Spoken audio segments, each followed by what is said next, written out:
Don Mazzella here again for Small Business Digest. This is a program I've been looking forward to since we booked it because Ricci Wolman's here to talk about writing, which to me is one of the most important things in life. So without a further ado, Ricci, welcome to the program. Thanks for having me on, Don. Ricci, first, tell us a little bit about your background and then about your company and finally a website. Sure. So my background is I have been running written word media for almost 8 years now. Prior to that, I was in digital marketing right when it got started. I got lucky in that I was working at The Body Shop, which is a major brand that originated from the UK. And I was in their finance department. My background was in finance. But the e-commerce division was just getting going, and I was the finance analyst to that department. And so I eventually was able to move over to the e-commerce department and learned so much about online marketing, digital marketing. And this is, way back in the beginning, 2007, when Facebook was not even open to the general population. They didn't even have an ad product. And so I was able to really be there as all of these products were rolling out. And so because of my background in digital marketing, I was able to go on and eventually found Written Word Media, which is a tech-enabled platform that helps authors and publishers market their books online. So all of the marketing tools we provide are digital, they're highly effective, and that's the sweet spot. And we basically help authors, market their books and run their business more efficiently. I'm going to go ahead. You go first. Yeah, I was trying to think about your questions. I was going to say, the business itself or the company is called Written Word Media. You can check it out at writtenwordmedia.com. It's all one word. And that's where we'll talk more about it, but all the different products and services we do offer to authors and publishers. Well, I'm looking forward to it because I'm a would-be author. I think there's the old saying, everybody has at least one book inside them. But let's start. You're in business. I come to you. I'm about to publish a book. What do I do? What do I say to you, and how does it work? Yeah, great question. So if you come to us and tell us, hey, I have a manuscript that's ready to go, but it's not yet published. What we'll usually tell you to do is go get it published and then come back to us because we can help you once it's published. But let me just talk you through the options that you have when you want to publish a book. There are really three options today. The one is traditional publishing, where you would go and get an agent, or you would send your manuscript in to a traditional publisher, Penguin Random House, one of their imprints, or any of the other big publishers, and you hope that they'll pick your book up. The truth is, a very small percentage of books get picked up by the traditional publishers. So you have to decide if that's a path you want to go, and you have to be patient, and it's a lot of a waiting game. The other option is to publish yourself, and that's called independent publishing. And that's become very, very popular over the past 10 years, because with independent publishing, you maintain the control over all of your rights, and you are able to publish your book immediately and do all of the marketing for it, and you make the most share of royalties. So on a traditional publishing contract, you might get 10% of royalties. After some earnout, if you publish directly, you're going to keep 70% of royalties, but you're also going to do a lot more of the work. To publish independently, you literally probably start with Amazon. You would go to the Amazon website called Kindle Direct Publishing. You would set up an account. You would upload your Word document, and they would help you turn it into both an ebook and, if you wanted it to be, a paperback book as well. And then the third option is called hybrid publishing. Hybrid publishing is that there are service providers out there who will directly publish for you and let you keep the rights of your book, but they'll do some of the work for you. So they'll take some of the royalties that you have. So it's kind of a middle road between these, the option, the first and third option I told you. What we do is once your book is live and published and available on Amazon and Apple and Google and all these other retailers, we actually help you to generate sales. A lot of authors spend years writing their book, and it's a ton of work. And then when they get to the point where it's published, they think, okay, my work is done. But the truth is you're only halfway there. Now that the book is out there, you have to do the work of getting the word out, because there are millions of titles and there's a lot of choice for readers. And so that's where we come in. We help to connect you or your title with the right kind of readers who are going to like it, so you can get those first sales and get reviews. And also, you know, for ebooks specifically, but, you know, most books, the recommendations engines are doing a lot of the work for you today. If you think about when you go to Amazon and you browse for a book, you then get emails afterwards and Amazon says you might also like these books, or there might be ads on the actual book you're looking at.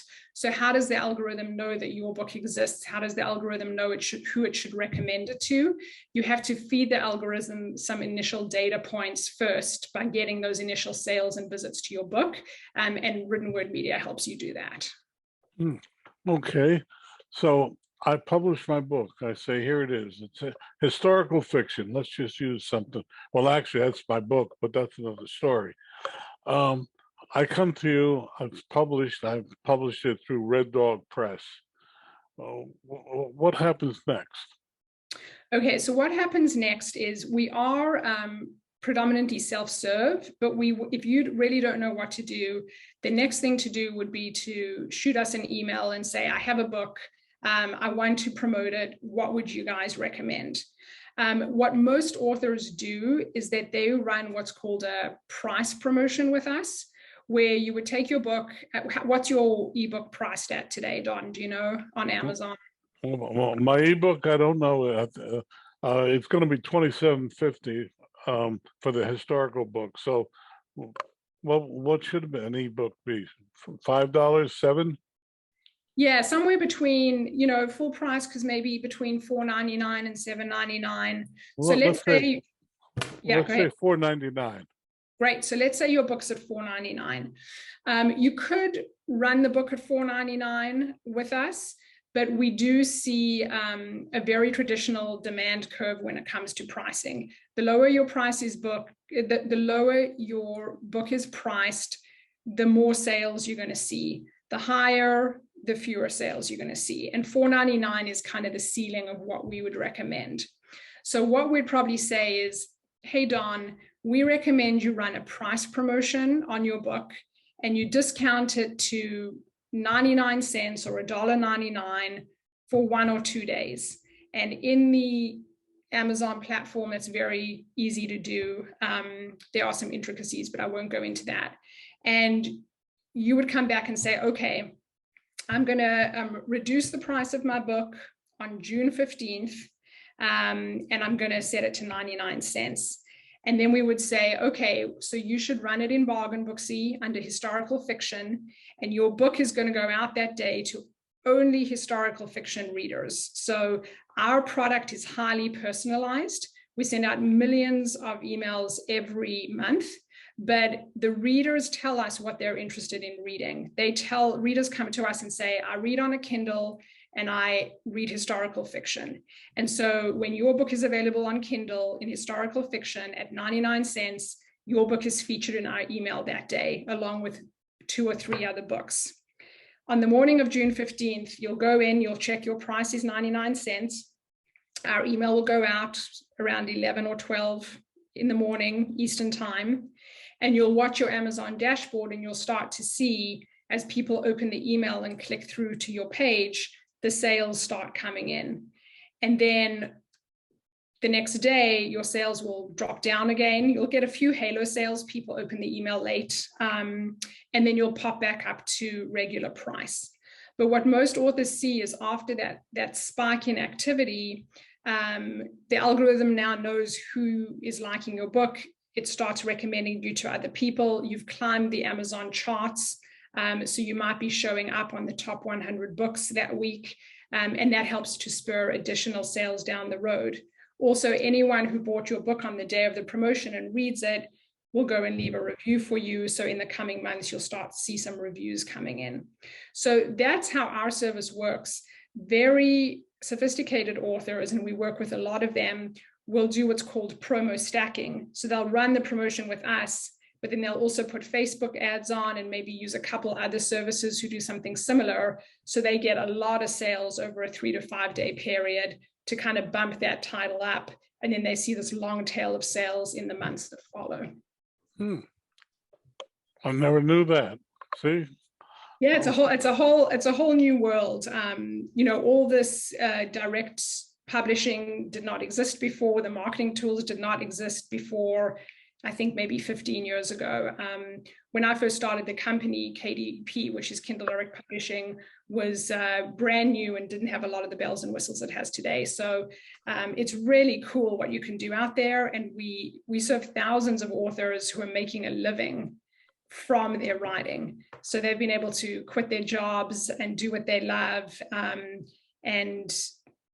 This is what they do for a living. Some of them are even making, over 6 figures a year. Well, what do you charge for how do you charge for your service? Yeah, great question. So we charge according to audience and results. So what we do every few months is we take a look at, for a 99-cent book in historical fiction, how many sales are you going to generate?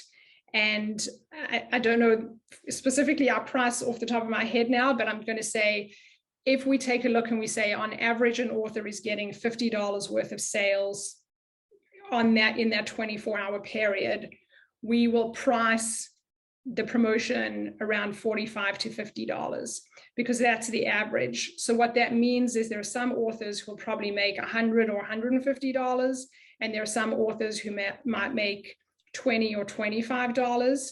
And so we kind of price it in the middle so that authors can be pretty close to break even, if not ahead on the promotion, or if they're not break even, it's a nominal amount that they're paying for the type of exposure that they're getting to tens of thousands of readers. And so across our different sites and services, our prices start at the lowest at $20 and go all the way up to $500 for a dedicated email where only your book is going out to a very personalized, targeted audience. Sounds reasonable. We try to make it as reasonable as possible. When we first got into this business, there were a lot of predatory organizations out there who were really taking advantage of authors because it was the Wild West and it was new and nobody knew what was going on, and they would charge thousands of dollars for zero sales, for really doing very little.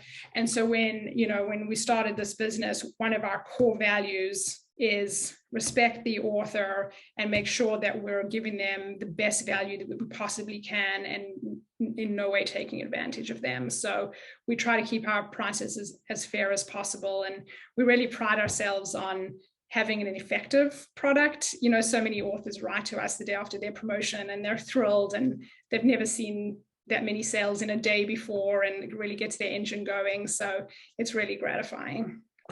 Okay, you've done this initial one.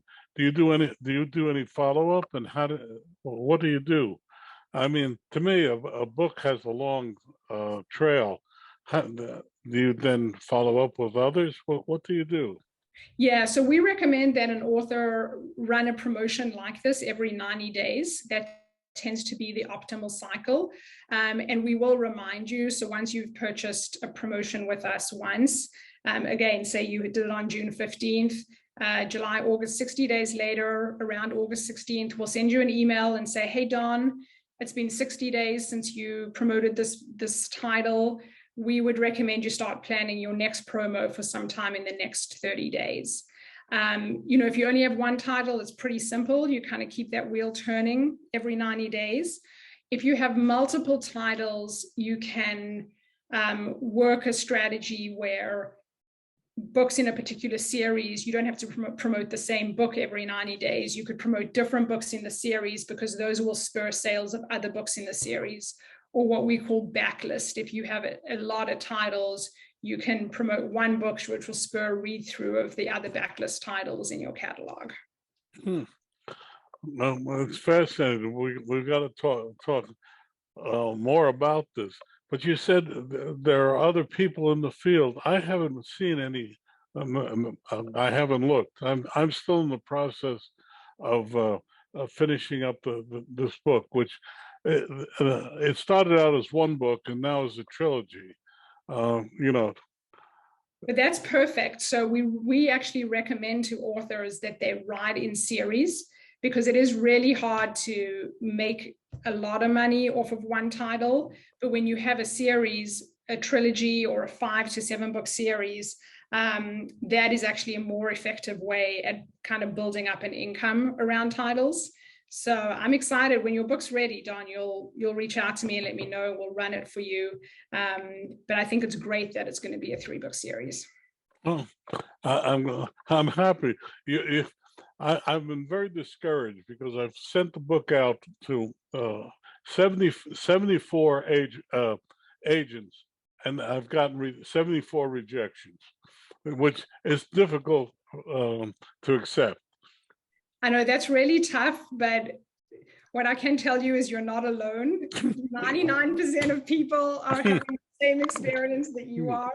It's really challenging to get picked up by a traditional publisher, especially at the moment.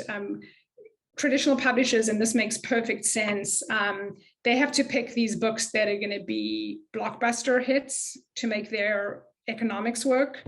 And so more and more they're going to authors who already have a following, which is why you see so many titles coming out from politicians, famous people, TikTok influencers, people who have blogs, because when an author like that gets published, most of the work is done for the publisher, because that influencer or famous person just says, hey, I have a book, and then it sells itself. Whereas, if you're picking up a book where somebody doesn't yet have an audience, it takes a lot of work to build that up, which we love to do. But our economics as a business are very different. We're not a publisher ourselves. And so, publishers, they just have different forces at play. Well, this is a show for small business, and people. Someone told me a statistic that more than half of all self-published books last year were from nonfiction, and it was because people were trying to improve their company. If I'm a small business and I've written a book on how to manufacture widgets, I come to you and say, help me. What do you do? Yeah, so nonfiction titles are very popular because they function as lead generation. The book itself is a marketing tool, right? And so what I usually say to authors who are in the nonfiction field, where they're promoting a service or a consulting or a product, is to think about the book as a marketing tool. So you don't need to have the book generate a ton of revenue. What you want to be measuring is how many customers is the book bringing in for you. And so things like price promotions can definitely work for nonfiction as well. We do have a nonfiction category. But the other thing I would say is taking the book and marketing it in the places where you think your potential customers are.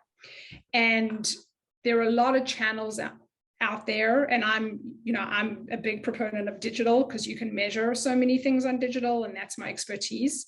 So I would say start with digital, start with promoting the ebook, and then figure out where is it that my prospective customers live.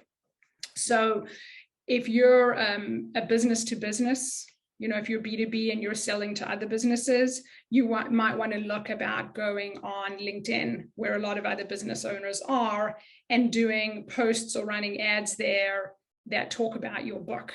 one of the cool things about having a book is you're not just talking about yourself all the time. You can say, hey, here's this cool thing that I've written. People love reading, they love books. So putting it on a platform like that. If you're more of a B2C, business to consumer, and you're actually looking for consumers to purchase your book, you might be better off on Facebook or Instagram, or even TikTok is getting a lot more popular, and doing posts there about your book.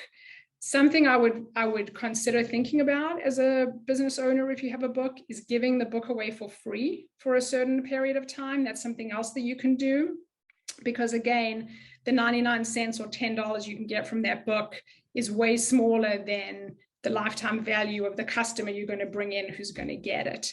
The only caveat would be I would try and capture an email address or something in exchange for the free ebook if you're going to put it on your website, or go big and put it free on Amazon, do promo stacking like I talked about. So now your book is like one of the top 20 free books in nonfiction for the day, and that will get you a much larger audience. But do you do anything for a nonfiction book?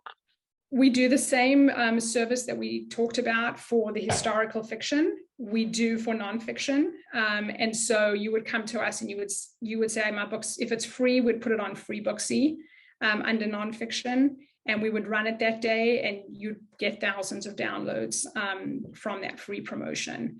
If you didn't want to give it for free and you did a 99-cent promotion, we could run it on Bargain Booksy. But I will say, we've had a lot of success on Freebooksy with free, giving away nonfiction books, and business owners getting a good amount of leads from that. Two things. Your website again? Yes, the website is written, WRITTEN, Word, WORD, media, MEDIA.com. So written word media, one word. And I keep talking about Bargain Booksy and Freebooksy. We have different consumer-facing brands where readers come in and tell us what kind of books they like to read. So depending on what your book is, we can help you figure out what the right brand is. Depending both on your book, your genre, and your price point, we'll navigate that for you. But you talk about ebooks, but do you also promote regular books, or do you encourage ebooks over regular books? So again, it's brand dependent. So Freebooksy and Bargain Booksy are only ebook, but I will say when you run an ebook promotion with us, you will sell physical copies as well, because some people on our list will grab the paperback or the hardback if it's available. If you have an audiobook, we have a site called Audio Thicket that only promotes audiobooks, and we do nonfiction and business there. And we have a site called New in Books, where we promote all formats, so ebook, audiobook, paperback, and hardback. So again, depending on your goals and your price point, we can, point you in the right direction. But is it better to promote an ebook or an audiobook or a paperback or hardback? And nowadays, it depends on your audience. I would say in general, promoting an ebook makes the most sense, because you can put a really compelling price point out there, and if your advertising is digital, then it's a seamless experience. Somebody can go all the way through from seeing your ad to purchasing the book to have it in their hand 5 minutes later. But if your audience is not one that likes to read ebooks, then I would say a white paper or selling a paperback or hardback is probably better. But the truth is, when you look at the data on book sales in the US, most of the physical sales come from the bestseller list, and all those books you see on the New York Times bestseller, and then it's much more democratic when it comes to the ebook sales, in that people are willing to go outside of the bestseller list when they're purchasing an ebook. Well, we're talking with Ricci Wolman. Ricci, you've been answering all my questions. What would you like to talk about for the next 5 or 6 minutes? Well, thanks again for having me on. I thought the questions you asked were great. I do. I am a small business owner myself. We have 12 employees, and my background is marketing. So, I'd be happy to chat a little bit about what's happening in the marketing realm these days when it comes to being a small business. Especially in the last 2 years, Apple has rolled out a new privacy policy. Facebook has gotten more expensive for small businesses. And I know that that's been a pain point, and that's something we've had to navigate ourselves, because we do find all of our readers by running ads on those types of platforms. So, we've been experimenting in the past 2 years with diversifying our channels and trying to figure out where else we can go to reach consumers and businesses, which for us are publishers and authors outside of the Facebook ecosystem.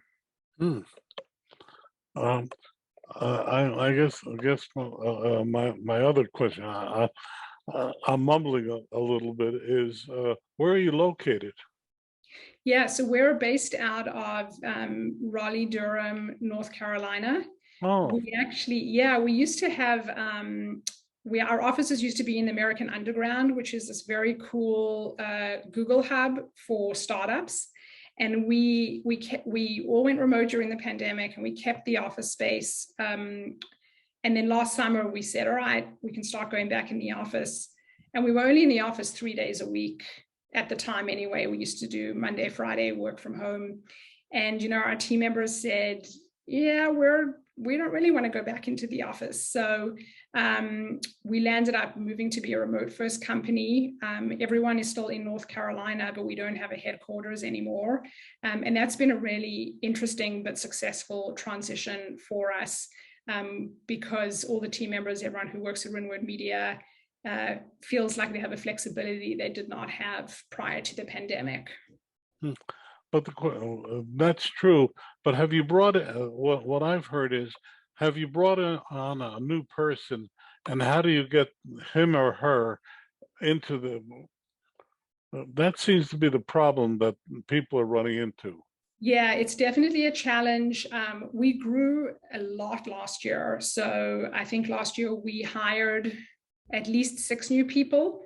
So I would say half the company has been with the company in a virtual capacity only.